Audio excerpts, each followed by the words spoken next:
tozotala nde esika mosala ezali, esika mate ezali, esika baémission ya kafu ezali, esika bastar ya malonga bazoleka mpe esika bateatre ezopesa baleso ezoleka. Venir kotaka na YouTube kokenda bachaîne ebele te beta kaka Corsi Mangaribi TV. Venir CM TV. Donc abonnez-vous massivement et l'engamisu yango eyeli bino. CM TV chaîne moko ya kitoko. Chaîne moko ezali bilengi. Chaîne moko ezali eloko nango. Kuna vraiment beaucoup kuta penza ba réalisateur à solo le quoi ba Shadrack Bingolo. Aye ba benga ki Google quoi. C'est-à-dire CM TV. Les sika bokomona ba artiste na bino, les sika bokomona biloko nyonso bino molingaka. Bango kuna balala. CM TV eza yo telema parce que masolo impeccable. Ba information, ba émission éducative. Makambu ebele ya bien. CM TV. S'abonner massivement à CM TV. Venir au monde ba maman na ba pièce tolo ba ki portugais ba émission ya kitoko umona ba kindishi chaîne biso ndengini ni ba bisara kama ya bango mikinji Bo s'abonner bo za ebele na CM TV Corsi Mangaribi TV. Image canon, son canon, d'émission de qualité, d'informations correctes et bien vérifiées. Quoi bongo okozongo kaka na CM TV yemoko Corsi Mangaribi avec un grand réalisateur naye Shadrack Bingolo Google. Na ndenge ya Corsi Mangaribi TV. Bala mwendo tout ça mondoki. Il veut dire CM TV likolo. Allez, check.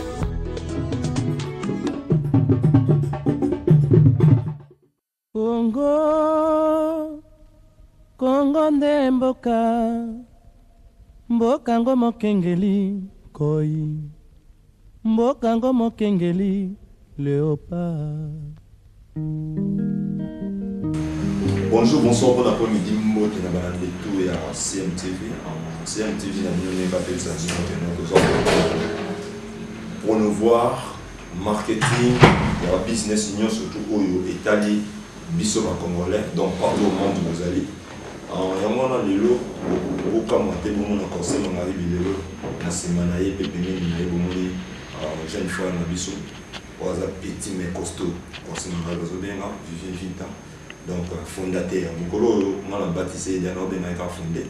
On tous a appris solo la fondation Vivien Vita. Donc, les accords qu'on a été, les accords qu'on a pu se faire. L'autre, il faut tout vendre, tout se poser la question, tout ça, la présentation. Il y a un projet dans Bissau, il y a beaucoup de gens qui ont adhéré déjà, donc il y a beaucoup de conseils qui arrivent déjà là pour l'eau. C'est que l'exercice, vous avez une exercice, la ligne pour moi qui est beau là, donc vous soutenir l'idéologie. Là c'est Google Bingolo, ou même Bissau, il y a toujours pour toujours avoir bonjour Vivien Vita. Bonjour Yacoxé. Ceux qui ont fait ça, au personnel, on va tenir sur une beauté après au présenter dans l'idéologie. Il y a la question de peuple congolais, au hasard partout dans le monde. Le Congo a Vivien Vita, fondateur. En fait, c'est juste dans cette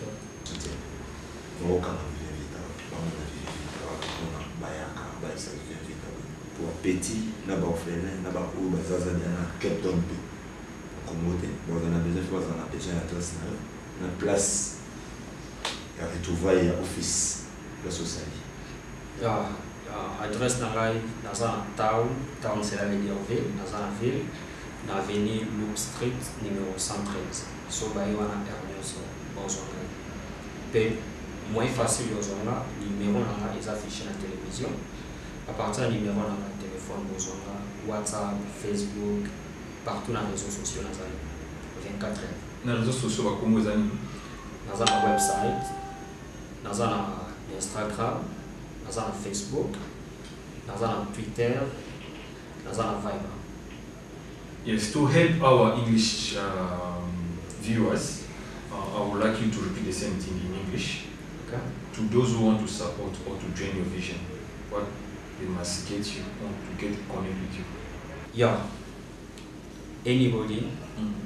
If you need me, you can meet me in a website, Facebook. What is your website? Vivien Vita Foundation. Vivien Vita Foundation. www.vivienvitafoundation.com. Yes. Okay, sure. And Facebook? And Facebook, Twitter, Viber, Instagram. And Vivien Vita in all those social media? Yes. Okay. Vivien Vita, il y a tout le monde qui est sur mon web. Il y a qui est ça là, Raïs, qui nous zoom à Kawaii, pour un national de ma vision de cette question. Vivien Vita, Azan Agini, le Vivien Vita, déjà engagé, marié et tout. Pour qu'on ait le cas de Kawaii, ça va tout le temps, il faut aller là-bas. Engagement, les autres types d'aller. Yeah, ok, mais pour l'âge, vraiment si vous pouvez vous ça, mais pour l'engagement, Vivien Vita célibataire, je pense que moi, la mission Vivien Vita célibataire, ni alliance, il n'y a rien du tout. C'est Joe. Just to help them to hear what he was saying, the question was about, is he married? Is he single? And because to have this kind of division, he must be married and he must be more responsible than he is now. So that's why he responded that he's not married and he's still single. So I would like to ask my sister a question. We just saw you are seated behind our brother Vivien. What is your support and how far are you seeing this vision?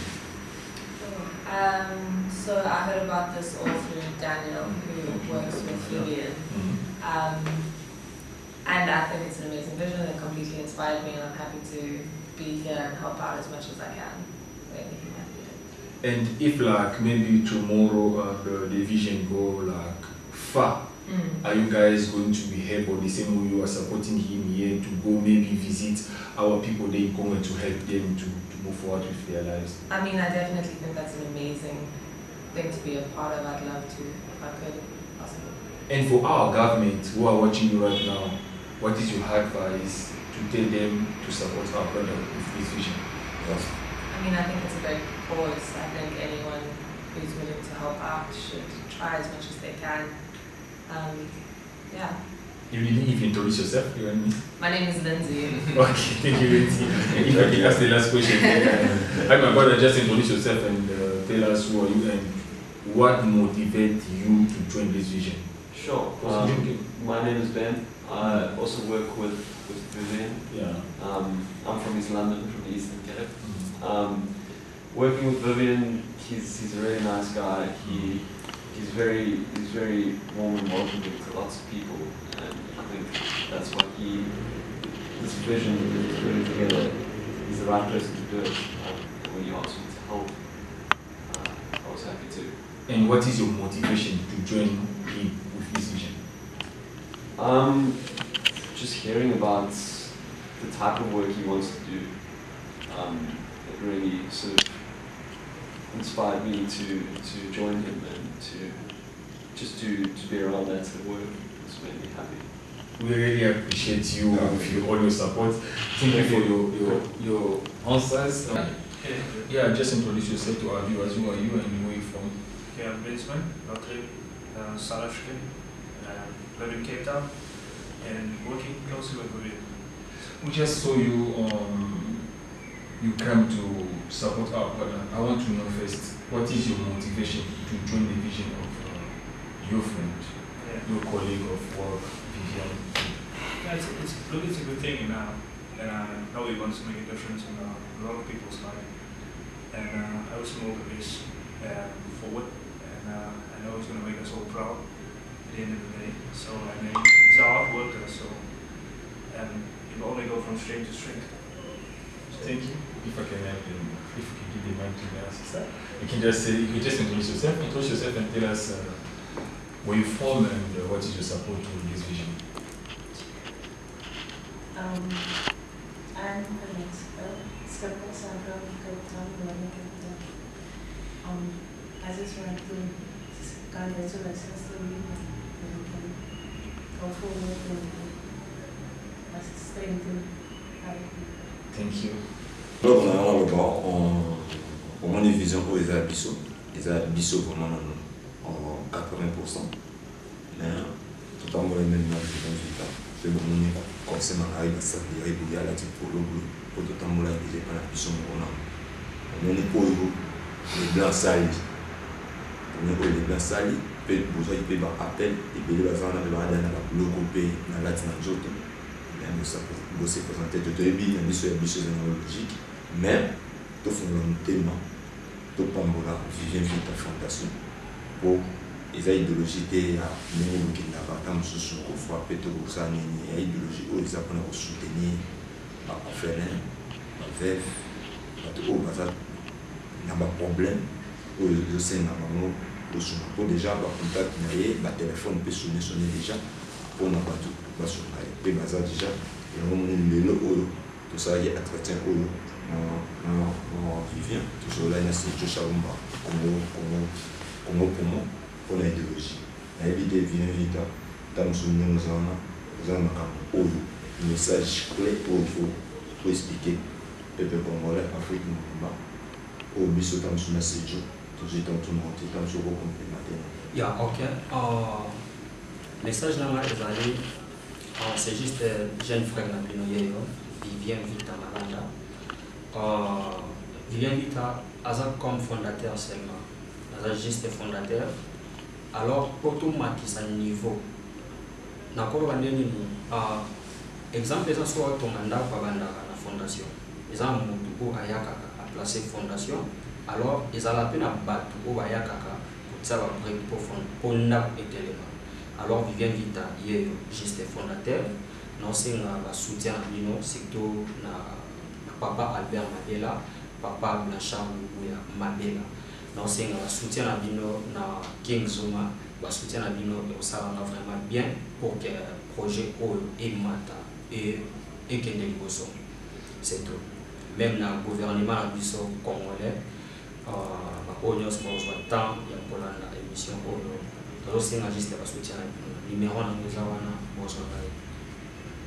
Je pense que le message est bien capté. Notre jeune frère, comme je l'avais introduit au début de notre magazine, c'est vraiment un jeune frère.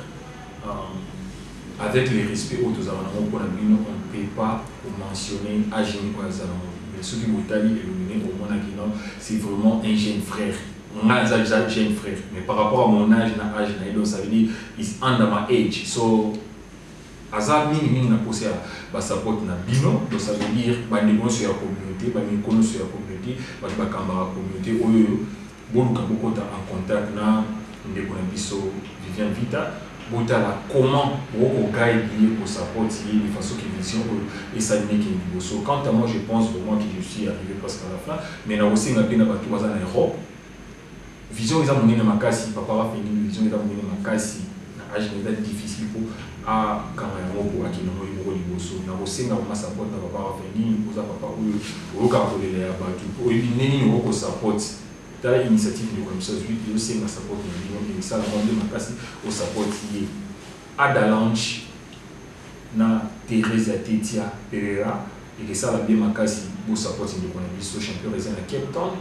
Au swag, au play, les gars, c'est le show, on va au Cameroun, on jamais. Donc, Bazalara, Marcasi pour Bazo, mais ça n'a pas toujours fait. Merci beaucoup à sponsor officiel, Caribou Launch, sponsor officiel Caribou Launch.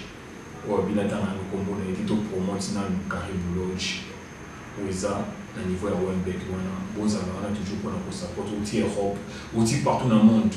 Oui, c'était bien mais ces gens qui sont équipés d'arrêt nous place au Kenya au Bola na Kenya au Zala donc is a friendly place au Sozana Kati au CP là quand moi je vous dis vraiment au revoir on se retrouve à la prochaine mais pour CP au Sala des annonces mais avant que ça des annonces un message à la viewers nous surtout des juste la ligne qui répond très bien la question est à papa ceux qui vivent ensemble mariés c'est juste la boîte qui le barrage il reçoit télévision. En fait, Vivien a marié, mais il a déjà un engagement. Il a déjà un engagement. auto préparer les chemins ce qui nous amène à l'ingé et aux c'est tout, mais c'est vraiment difficile d'attendre pour monter la télévision. Ok, c'est pas grave. Mais ça déjà. Donc, il y a un système avancé quoi. Un système avancé quoi. Google Bingolo, comme c'est un beauté au Chadra Bingolo, et comme il y a tout sur lui déjà. On apprécie vraiment Dadakan la fondation, Dadakan la Yoyebi, dans la Vivien Vita, la fondation de Bino, na Bossa Intele Raïs, King, Zuma Kawaya, Yoyebi Kaka, Zondaku, Venangaï, Babi Mikolo, Nanobenga, Bon, autorité morale, Venanga Pichubaya, Pichubaya, Babin Zokombang, Yomi Lobike, Yoasi Amito, donc moi, petit Nolibinda Chamiki, un peu son beauté. Mbote na balandi tout, ou apesi biso Rosala. Égoïste était na funda, c'est Joe Shaoum, mais pas Dani Matundu. Dani Matundu, moi, ça n'a pas dit. Il y a eu un futur président à Komodo, pas au Moulin, à Shaouma. Il y a eu Kaka, et si vous avez un truc comme ça, trop. Pour la main, structure, en tout cas, avant tout things. You guys, for the time, Sacha Plus.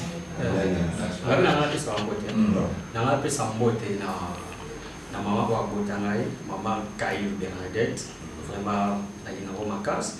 Bambote Dele na Yannick Malanda, mon grand frère, aussi qui est la Malanda Doudou. Bambote Dele na Rosine Kanga Vita, Bambote Dele na Jemima Kairou, Bambote Dele na Petit Désiré Mavinga. Retour à Tania les familles Nanga, Bambote Dele na famille Vita, na famille Malanda. Il y a bien un monde merci. Je pense que vous avez aimé Vita Rosali, initiateur, milieu en anglais, founder, is a founder of Vivian Vita Foundation, ONG. Donc, he need your support. I think you guys will have all information to contact him so you deal with the issues that maybe he's not going to be able to do it alone. So, pour le moment, c'est vraiment au revoir, tout le monde a mis bye bye. tozotala nde esika mosala ezali, esika mate ezali, esika baémission ya kafu ezali, esika bastar ya malonga bazoleka mpe esika bateatre ezopesa baleso ezoleka. Venir kotaka na YouTube kokenda bachaîne ebele te, beta kaka Corsi Mangaribi TV. Venir CM TV. Donc abonnez-vous massivement et l'engamisu yango eyeli bini. CM TV chaîne moko ya kitoko. Chaîne moko ezali bilengi. Chaîne moko ezali eloko nango. Kuna vraiment beaucoup kuta penza ba réalisateur à solo le quoi ba Shadrack Bingolo. Aye ba benga ki Google quoi. C'est-à-dire CM TV. Nesika bokomona ba artiste na bino, nesika bokomona biloko nyonso bino molingaka. Bango kuna balala. CM TV eza yo telema parce que masolo impeccable. Ba information, ba émission éducative. Makambu ebele ya bien. CM TV. S'abonner massivement à CM TV. Venir au monde ba maman na ba pièce ton ba qui portugais ba émission ya kitoko umona ba kindishi chene biso ndengini ba bisara kama ya bango mikinji Bos abonner bos aller belé na CM TV Corsi Mangaribi TV. Image canon, son canon, émission de qualité, d'information correcte et bien vérifiée. Quoi bongo okozongo kaka na CM TV yemoko Corsi Mangaribi avec un grand réalisateur naye Shadrack Bingolo Kuke. Na ndenge ya Corsi Mangaribi TV. Bala mwendo, tout ça mon doki. Il veut dire CM TV likolo, allez, check.